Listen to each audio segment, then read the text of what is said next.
ஏன் என்னாச்சு மாறியா இருக்கு? இல்ல ஒன்னு யோசிச்சுட்டு இருந்தேன், அது ஒரு மாதிரியாவே இருக்கேன். என்ன யோசிச்ச? இல்ல நம்ம ஒரு மாசத்துக்கு எவ்வளவு சாப்பிடுறோம் தெரியுமா ஹோட்டல்ல? எவ்வளவு? அவ்வளோ போகுது. நம்ம இனிமே கடை சாப்பாடு சாப்பிடக்கூடாதாங்க. ஏன்னா அதில் அதை நமக்கு நிறைய ஹெல்த்துக்கும் இதான காசும் போகுது. வீட்டில் சமைச்சு ஒரு கடையில் வாங்கி வீட்டில் சமைச்சு சாப்பிட்டோம்னா எவ்வளோ மிச்சம் தெரியுமா?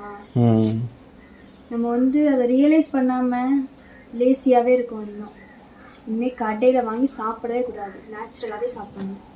அப்படியா? இது தெரியாமல் நான் பிரியாணி வாங்கிட்டு வந்துட்டேனே.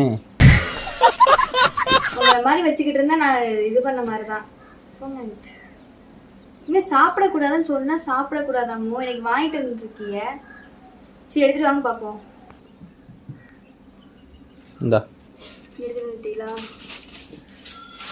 சொன்னாங்க இவ்வளோனா சாப்பிடவே கூடாது, நம்ம கடையிலே வாங்கிட்டீங்க கூடாதுன்னு சொல்லிட்டு தானே இருக்கேன்.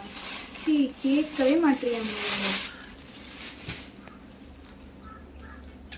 பிரியாணியா? சிக்கன் ரைஸ் இல்லையா? சிக்கன் ரைஸ் இல்லை, பிரியாணி. சிக்கன் ரைஸ் அது பரவாயில்ல.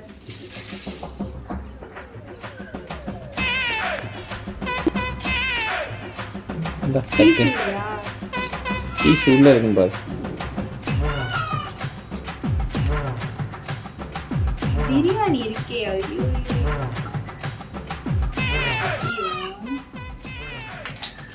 நீங்க நினைக்கலாம், இப்பதான் சொன்னேன் நினைக்கலாம். இருந்தாலும் நம்ம எதுக்காக வாழ்றோம்? முதல்ல சாப்பாட்டுக்கு தானே. எதுக்காக உழைக்கிறோம்? முதல்ல சாப்பாட்டுக்காக.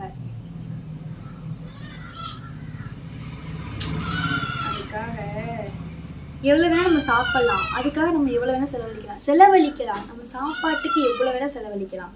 ஹோட்டலா இருந்தா என்ன, எதா இருந்தா என்ன, எடுத்து வச்சு சாப்பிட்டோம்னா சூப்பரா இருக்கும்.